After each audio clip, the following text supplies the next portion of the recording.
आएंगे बिहार, करेंगे कथा, हमको अगर कोई रोका, इस जन्म में रोका, मार दोगे क्या? दरअसल जब भी धीरेन्द्र शास्त्री बिहार जाते हैं तो वहाँ आरजेडी के नेता बहुत परेशान होते हैं। इस देश में अगर कोई बहुसंख्यकों की सीधे बात कर रहा है तो इसमें किसी को क्यों बुरा लगना चाहिए? किसी साधु महात्मा से किसी पॉलिटिकल पार्टी का क्या लेना? बिल्कुल नहीं, छेड़ोगे तो छोड़ेंगे नहीं। बागेश्वर धाम सरकार यानी कि धीरेन्द्र शास्त्री आखिर क्यों भड़क गए? बिहार पहुंचे हुए थे, कथावाचक पहुंचे हुए थे, लेकिन वहां कह रहे लोग नेता बन गए। कह रहे लोग कि बिहार में जो राजनीतिक सरगर्मियां चल रही हैं उसका असर धीरेन्द्र शास्त्री पर पड़ गया और इसी वजह से वो भरे मंच से कह रहे हैं कि भाई छेड़ोगे तो छोड़ेंगे नहीं। प्रकाश जी, आप इसे कैसे देखते हैं? क्यों कह रहे हैं कि भाई छेड़ोगे तो छोड़ेंगे नहीं, इसका पुराना इतिहास है। दरअसल जब भी धीरेन्द्र शास्त्री बिहार जाते हैं तो वहाँ आरजेडी के नेता बहुत परेशान होते हैं, लालू गुट के नेता बहुत परेशान होते हैं। क्यों परेशान होते हैं मुझे नहीं पता जी। अरे भाई, वो कथावाचक आदमी है, धार्मिक आदमी है, जाएंगे कथावाचन करेंगे, वापस लौट आएंगे। जी बिल्कुल। उनका काम क्या है? उनका काम उन्हें है इस बात का अंदाजा भी था। जी बिल्कुल, उन्हें इस बात का अंदाजा भी था कि ऐसा कुछ हो रहा है, तभी वो कह रहे कि मैं तो आऊंगा बिहार, चाहे कुछ भी हो जाए, मैं आऊंगा बिहार। लगातार आरजेडी नेताओं की तरफ से बयानबाजी हो रही है। जी। एक आरजेडी के विधायक है चंद्रशेखर, कह रहे हैं कि ये आसाराम और राम रहीम टाइप के बाबा है। अरे भाई, एक धार्मिक व्यक्ति है, दुनिया में, देश में जिसको जहां मन होता है इस देश में जा सकता है। जी बिल्कुल जा सकता है। और अगर किसी को कहीं कथा करवानी है, यही काम करते हैं धीरेन्द्र शास्त्री। जी। देश के जाने माने हिंदू सनातनी बाबा है और अपना अगर धर्म का प्रचार कर रहे हैं तो इसमें किसी को बुरा नहीं लगना चाहिए। नहीं लगना चाहिए, बिल्कुल। अब वो गोपालगंज गए हुए हैं और आरजेडी और धीरेन्द्र शास्त्री दोनों का पुराना इतिहास रहा है। 36 का आंकड़ा है। पुराना इतिहास ये है कि आरजेडी हमेशा से इस तरह की भाषा, जितने भी सनातनी गुरु हैं, धार्मिक गुरु हैं, या फिर इवन आरएसएस के लिए कैसी बातें कहती है आरजेडी, जी बिल्कुल। या फिर बहुत सारे पुराने धर्म गुरु रहे उनको लेकर आप जब इन लोगों को सुनिएगा, लालू एंड परिवार उनके गैंग को, तो वो वही भाषा है। तो आरजेडी की एक पुरानी भाषा है जो आमतौर पे सनातनी गुरुओं के लिए वो इस्तेमाल करते हैं, वही। लेकिन इस बार उनके सामने लेकिन एक चीज देखिए कि बोलते रहे होंगे, कुछ भी करते रहे होंगे, वो दूसरी चीज है, लेकिन फिलहाल जो सनातन है वो कितना मुखर है, देखिए। नहीं, पहले वाले बाबा लोग जो होते थे ना, वो सुन के ले लेते थे। वही मैं कह रही हूँ, कितना धीरेन्द्र शास्त्री का मामला वैसा नहीं है। तो छोड़ेंगे नहीं। धीरेन्द्र शास्त्री का ऐसा नहीं है। धीरेन्द्र शास्त्री एकदम फ्रंट फुट खेलते हैं जी। और मैं इनका 2 बार इंटरव्यू कर चुका हूँ, ये ऐसे ही है जी।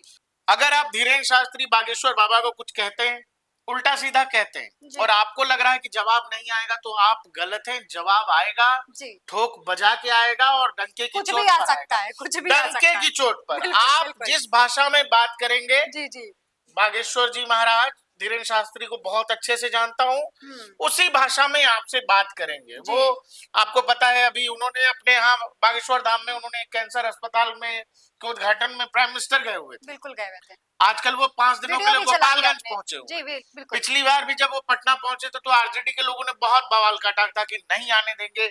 इवन लालू प्रसाद यादव के बड़े बेटे हैं तेज प्रताप यादव, उन्होंने कहा कि जी हमारा जो यूथ संगठन है वो रोकेगा बागेश्वर धाम सरकार को जी। लेकिन बीजेपी के तमाम नेता मैदान में उतर गए, मनोज तिवारी वगैरह, फिर बागेश्वर धाम को जो करना था अपनी कथा वथा करके वो वापस आ गए। लेकिन देखिए धीरेन्द्र शास्त्री क्या कह रहे हैं, कह रहे हैं कि भाई हमको कौन रोकेगा, हम आएंगे बिहार, करेंगे कथा, हमको अगर कोई रोका, इस जन्म में रोका, मार दोगे क्या?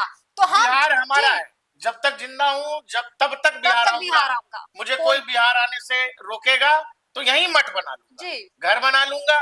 मार दोगे तो फिर बिहार में जन्म लूंगा, छेड़ोगे तो छोड़ूंगा नहीं। ठठरी के बरे नक्कटा मुसर्रंचक हलवानाथ, तुम्हारे बाप का देश है जो मुझे मारोगे। 8 तारीख को दिव्य दरबार भी लगाऊंगा।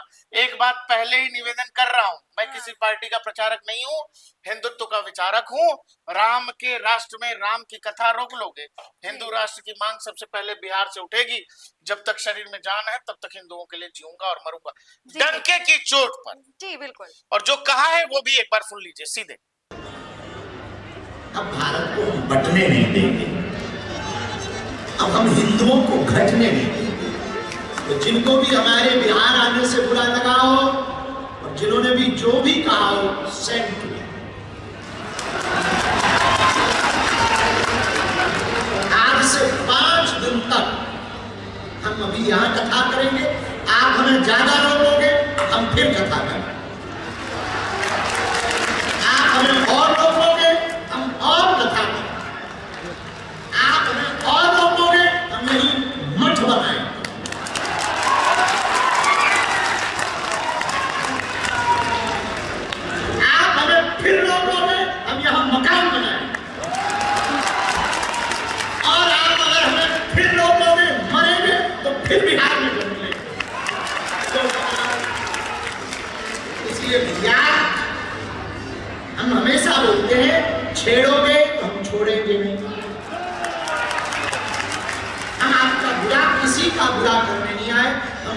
मारने आए, अपने पागलों से मिलने आए। 5 दिन यही मिलेंगे, 5 दिन खूब झूम झूम के गीत गाएंगे। और हाँ पागलों, 8 तारीख को दिव्य दरबार भी लगाएंगे।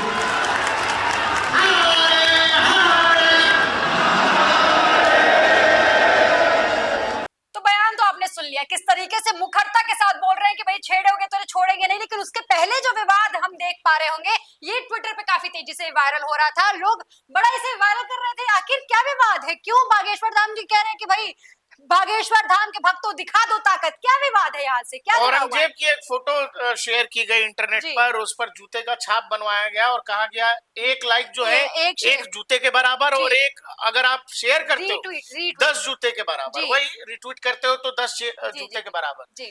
बागेश्वर धाम के भक्तों दिखा दो ताकत, हिंदुओं दिखा दो अपनी ताकत। बागेश्वर बाबा के नाम से एक ट्विटर पर प्रोफाइल है, वेरीफाइड प्रोफाइल है, हालांकि आजकल वेरीफाइड तो ट्विटर किसी को पैसा आप दीजिए वेरीफाइड हो जाइएगा।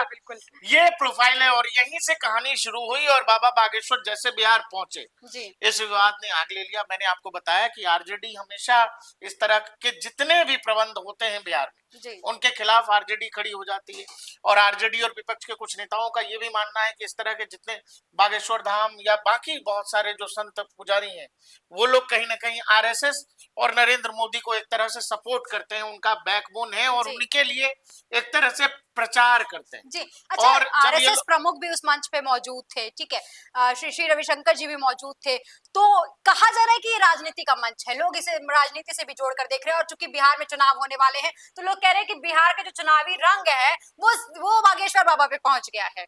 अब ये तो नहीं आप कह सकते ना कि जिस राज्य में चुनाव है वहां कोई धर्म का प्रचार करने नहीं जा सकता। जी नहीं, लोगों का भाई आपको अगर ये लग रहा है तो आपके सब पास भी बहुत तरह का सिस्टम है, 50 तरह के लोग हैं। आपको जो सिस्टम, जो लोग आपको फेवर करते हो, आपके वोटर को जो लोग जागृत करते हो, आप उनको ले आइए। अगर आपका ये आरोप है कि बागेश्वर धाम सरकार जो है एक तबके के लिए प्रचार करते हैं या एक पॉलिटिकल पार्टी को सपोर्ट करते हैं, तो ऐसे बहुत सारे लोग आपके लिए भी होंगे मार्केट में, आप उनके लिए अपने लिए प्रचार करवा लीजिए। मैं 150 करोड़ हिंदुओं को जगाने आया हूँ, कहाँ बचा है कोई? तो सवाल है कि जो लोग जाति की राजनीति करते हैं, जिनकी राजनीति यादव और मुसलमान पर अटकी हुई है, वो हिंदू नाम सुन के बिफरेंगे, हिंदू नाम सुन के परेशानी होंगे। इस देश में अगर कोई बहुसंख्यकों की सीधे बात कर रहा है तो इसमें किसी को क्यों बुरा लगना चाहिए, और इसमें आरजेडी के लोग बहुत परेशान हो रहे हैं। तो दरअसल हो क्या रहा है कि ये जब हिंदुओं की बात हो रही है तो उसमें वोट बैंक हिट हो रहा है, उसमें यादव वोट जो है आरजेडी का वो हिट हो रहा है, क्योंकि इवेंचुअली वो भी तो हिंदू ही है। अभी जब महाकुंभ में सबसे ज्यादा जिन राज्यों से लोग पहुंचे उसमें लोग थे बिहार के थे। लालू यादव से पत्रकारों ने पूछा, बताइए, बोला महाकुंभ कुछ नहीं होता, फालतू का चीज है। तो लालू यादव हमेशा से ऐसे ही है। लालू यादव जी और उनका परिवार का पूरा पॉलिटिक्स जो है वो जाति आधारित पॉलिटिक्स है। कहते हैं पिछड़े दलित और इन सब की पॉलिटिक्स कर रहे हैं, लेकिन बिहार का पिछड़ा, बिहार का दलित, बिहार का यादव आज भी वही है जहां पहले था।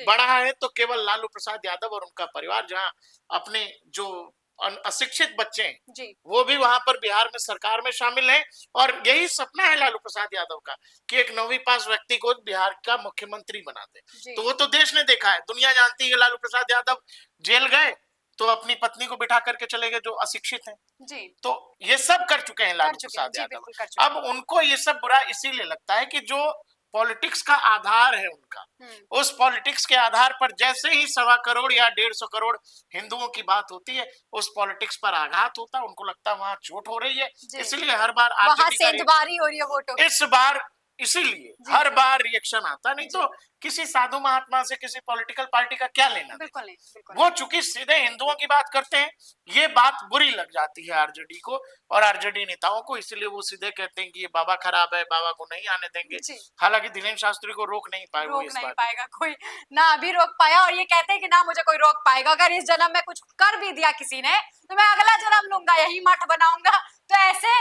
कह रहे यही घर बना लूंगा बिहार, और बिल्कुल बना सकते हैं। ये जो इनके पास जो व्यवस्था है, जिस तरह का इन्होंने अपना पूरे दुनिया में एक तरह का सिस्टम, इकोसिस्टम खड़ा कर लिया है, तो मुझे नहीं लगता है कि आरजेडी जैसी पार्टी को धीरेन्द्र शास्त्री जैसे व्यक्ति से आमना सामना करना चाहिए और टकराने की नौबत आनी चाहिए। क्योंकि ये तो कुछ लोगों की बात करते हैं, और वैसे भी कहते हैं कि साधु महात्मा ऋषियों का जो है वो शाप लग जाता है, शाप तो लग इससे जाता है भाई, बचना पुण्य चाहिए, ले लो तो सही है। आशीर्वाद ही लीजिए जी उनसे। बिल्कुल। फिलहाल बागेश्वर धाम आखिर क्यों गुस्से में आ गए, क्यों बोला कि छेड़ोगे तो छोड़ेंगे नहीं, समझाने की कोशिश की हमने। आपकी इस खबर पे क्या राय है, कमेंट सेक्शन में लिखकर जरूर बताइएगा।